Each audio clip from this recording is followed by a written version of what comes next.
Doctor साहब, अब दूसरे हिस्से में मैं आपसे ये सवाल करता हूँ, आपकी ज़िंदगी के दरीचे हम खोलना चाहते हैं, लोग इसको सुनना चाहते हैं, देखना चाहते हैं। आपने रियाज हॉस्पिटल ही बनाया, बेशुमार दोस्त आपके इंग्लैंड चले गए, तो आपने यूनाइटेड किंगडम जाना क्यों पसंद नहीं किया? मोहतरम, आपने बहुत अच्छा सवाल किया। जिस ज़माने में मैं मैट्रिक और एफएससी कर रहा था, ये वो ज़माना था जब एक लाइन लगी हुई थी नौजवानों की इंग्लैंड की तरफ जाने के लिए। जैसे आजकल ये जाते लांचों पर जाकर डूब रहे हैं वहाँ। जी, जी, जी, तो जी। उस वक्त लाइन लगी हुई थी इंग्लैंड जाने की। मुझे अच्छा। भी रिश्तेदारों ने भी कहा, घर वालों ने भी कहा, बच्चे मेरे ताया जी अपने बेटे को लेके जा रहे थे, मुझे रियाज को भी साथ लेके जाना है। मैंने कहा जी मैंने इंग्लैंड नहीं जाना, मुझे इंग्लैंड से नफरत है। मैंने यहाँ रह के पढ़ना है, तालीम हासिल करनी है और एक बड़ा इंसान बनना है, बस।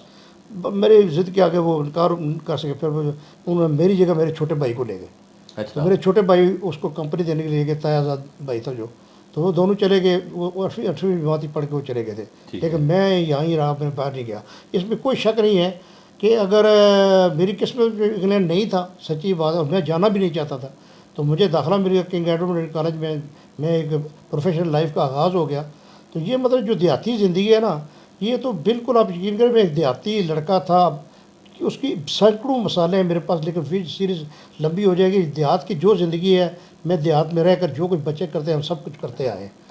जी, जी। और इंग्लैंड नहीं गए बिल्कुल। डॉक्टर साहब, आपको इंग्लैंड ना जाने का कोई अफ़सोस नहीं हुआ कि मैं इंग्लैंड नहीं गया, हालाँकि मुझे कहा गया कि लाइनें लगी हुई हैं, लोग जा रहे हैं, धड़ाधड़ इंग्लैंड जा रहे हैं, तो आप जैसे तो इंतहाई गोल्ड मेडलिस्ट तालिब इल्म जो है, अगर इंग्लैंड अगर आप चले जाते तो आपके लिए तो और सहूलतें थी और आसानियाँ थीं। इंग्लैंड का रास्ता मेरे लिए एमबीबीएस करने के बाद भी खुला था अच्छा। कि मैं वहाँ एमबीबीएस करके जा सकता था, सर्जन बन सकता था या कोई और स्पेशलिस्ट बन सकता था। लेकिन कुछ ऐसी वजूहत थी जिसकी बुनियाद के ऊपर मैंने अपने वालदेन के पास रहना पसंद किया। अच्छा। मैंने कहा मैं वालदेन की खिदमत करूँगा, इनके पास रहूँगा, इनके दुख दर्द को बांटूँगा, जब ये तकलीफ़ें होंगे तो मैं उनकी मदद करूँगा। इसलिए मैं वालदेन को छोड़ के जाना नहीं चाहता था। एक बात ये थी। दूसरी ये कि जब मैंने एफएससी में टॉप किया ना, तो मैंने इंटरव्यू दिया था अखबार में, आप जैसे कि साफ़ी को, कि मैं मुल्क व कौम की खिदमत करना चाहता हूँ और मैं डॉक्टर बनकर, उस वक्त डॉक्टर बना तो नहीं, दाखिला हो गया था, ठीक है। मतलब एफएससी हो गई थी, लेकिन मैं डॉक्टर बनकर मुल्क व कौम की खिदमत करना चाहता हूँ और यहाँ अपने ही शहर में मैं इंशाल्लाह काम करूँगा।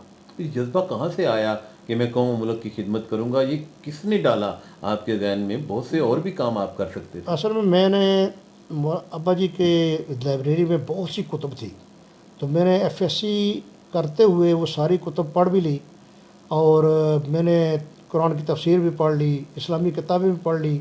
फ़ारग जब मैं होता था इम्तहान के बाद, तो फिर मैं भी सारा लिटरेचर पढ़ता रहता था। तो उसकी लंबी चौड़ी एक तफसील है कि उसमें क्या हुआ, किस तरीके से हुआ। लेकिन मैं एक मैच्योर लड़का बन गया लाहौर जाने से पहले पहले ही, क्योंकि मैंने उस वक्त इस्लामी लिटरेचर जो है ना, उसकी 100 से ज़्यादा किताबें पढ़ ली थी। अच्छा। तो वो जज्बा उन किताबों से मिला फिर। अच्छा। हाँ, फिर उसके बाद मैं लाहौर गया। तो कोई अभी भी आपको वो दोस्त जो आपके साथ पढ़ते रहे हैं, जिनने आपके साथ इतना अरसा गुजारा, कोई याद आते हैं एक दो जो आप बयान करना चाहें? जी जी, मेरे मुख्तसर। मुझे पुराने दोस्त याद आते हैं, लेकिन मतलब बहुत साद अफसोस है कि मुमताज़ रईस साहब मेरे क्लास फेलो थे, साफ़ी भी बाद में वो फौत हो गए। इकबाल साहब ये जो इलेक्ट्रॉनिक्स वाले चौधरी साहब थे, उनके बेटे चौधरी फजल साहब के, इकबाल साहब, वो भी मेरे क्लास फेलो थे, वो भी फौत हो गए। एक और मेरे क्लास फेलो थे, ये लाल दीन पंसारी साहब के बेटे मुमताज़, जी। वो बहुत सारी दुकान भी करते, वो मेरे क्लास फेलो थे, वो भी फौत हो गए। इसलिए जो तो मेरे करीब करीब जो इधर रह गए थे पाकिस्तान में ही, बैरून मुल्क नहीं गए, तो वो तो मेरे करीब करीब जो थे वो सारे बेचारे जो ना अल्लाह को प्यारे हो गए। तो या तो आते हैं सारे वो, ठीक हो गया। लेकिन मेरी मंजिल चूँकि डॉक्टर बनना था, इसलिए मैं सब कुछ छोड़ते हुए मैं चला गया, लाहौर चला गया। अच्छा। डॉक्टर साहब, बहुत शुक्रिया, आपने जिस तरह से ये गुफ्तगू की है हमारे साथ।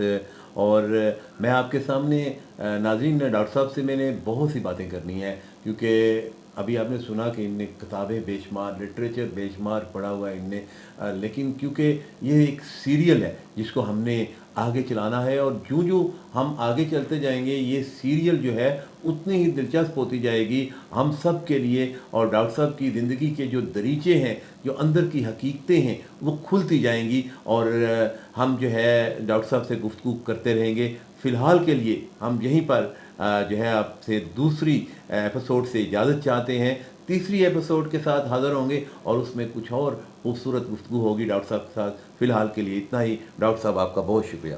जज़ाकल्लाह, थैंक यू वेरी मच। मज़ीद खबरों और अपडेट्स के लिए विजिट करें chinar news.info।